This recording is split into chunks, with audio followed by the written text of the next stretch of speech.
Carissimi, buongiorno nuovamente dalla Spagna. Ci troviamo nei pressi di Cartagena e per arrivare qua siamo partiti da Valencia, abbiamo passato il lago Rosa, molto carino, poi alla fine insomma ci si passa giusto per la particolarità e adesso appunto siamo una ventina di chilometri più o meno da Cartagena.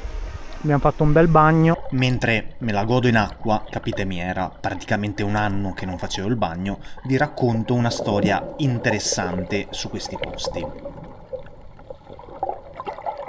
Vi racconto un fatto non troppo divertente, ma che secondo me pochi conoscono. Noi abbiamo preso l'appartamento dalle parti della spiaggia dell'Astre. È un posto molto bello, scelto anche perché non sembrano esserci tanti turisti. In particolare questa spiaggia è nera, pensavamo fosse vulcanica, ma informandoci bene si tratta di una spiaggia dove è accaduto, o meglio è stato fatto accadere, diciamo, uno dei più grandi disastri ecologici d'Europa. Infatti alla fine del 1950 una società francese ebbe la brillante idea di scaricare dei materiali tossici, in particolare rifiuti minerari, e li scaricò direttamente in mare. E adesso sto facendo un piccolo trekking in infradito. Forse non è una buona idea quella infradito. Inizialmente le autorità non diedero il via libera, ma pare che con un po' di mazzette la situazione si risolse e tra il 1957 e il 1990 questa compagnia Penarroya, penso si pronunci così, scaricava 7000 tonnellate di rifiuti al giorno, composti da miscela di terra, zinco, cadmio, piombo e arsenico. Immaginate, cioè, che schifezze e quanta pericolosità. Sono materiali che diciamo sono anche noti per i loro effetti cancerogeni. Nonostante siano passati un bel po' di anni, il colore della sabbia testimonia che, diciamo, questo inquinamento, queste schifezze, insomma, questi materiali tossici non siano ancora scomparsi dalla terra, e ovviamente è un gran peccato e un grandissimo disastro. È una cosa che non sapevo assolutamente, di cui mi sono informato, è una situazione incredibile e niente, volevo farvela conoscere.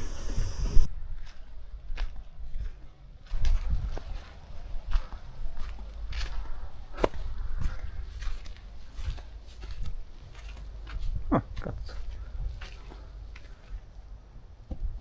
Minchia, sembra proprio una grotta dove potrebbe viverci qualcuno o qualcosa. Ora torno indietro, però bello qua, c'è tutto il cammino, cioè arriva fino là e poi fa il giro. Chissà se è un cammino di qualche tipo, mi informerò. Bello, paesaggi molto belli, poi qua ovviamente non c'è nessuno, anche perché è molto difficile scendere qua, cioè a un certo punto ci sono i costoni.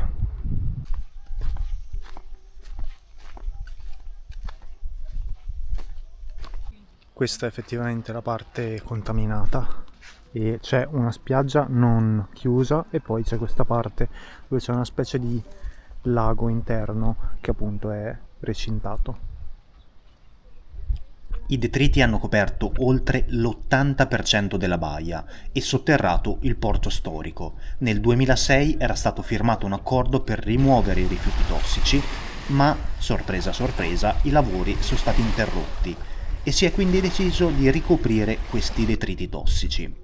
Come è giusto che sia, sono nati dei movimenti di protesta come questo No al Segliado. E ora la seconda giornata con qualcosa di più turistico. Siamo arrivati alla chiesa di San Michele Arcangelo, qua abbiamo anche la statua, siamo un po' sperduti nel nulla, ma è una prima tappa prima di arrivare in spiaggia.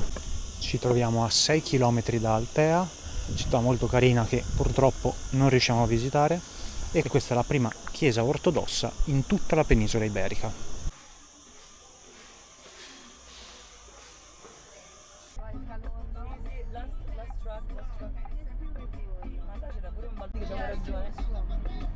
Sky, come si chiama?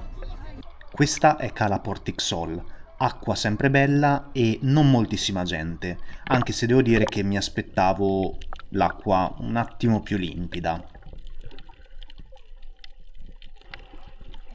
Continuo un po' il racconto del disastro ambientale perché più ci si immerge nelle informazioni e più le cose si fanno inquietanti. Online non si trovano molte fonti, ma la società francese nata nel 1881 ebbe un grande sostegno della famiglia Rothschild, una delle famiglie più potenti al mondo. Dopo il disastro svanì nel nulla, con cambi di nome, ristrutturazioni societarie e fusioni. Nel 1988 le attività industriali rimaste vennero fuse con la multinazionale Preussag, dando vita a un nuovo gruppo noto per un altro disastro ambientale, questo in Francia. Nel 2007, da queste precedenti società, è nata Recyclex, una società specializzata, pensate un po', nel riciclaggio di piombo, zinco e plastica. Quindi parte delle società coinvolte in vari disastri ambientali oggi sono state trasformate in un'azienda di riciclo green in Francia e Germania. Abbastanza ironico e rappresentativo della società odierna. Mentre mi rinfresco in vista del mio prossimo viaggio estivo, che sarà tutto tranne che fresco, spero di avervi fatto riflettere su questo disastro ambientale, tema delicato visto che ne stanno accadendo sempre di più sotto i nostri occhi e troppo spesso vengono ignorati. Grazie di essere rimasti fino alla fine e vi do appuntamento a prestissimo per il prossimo video.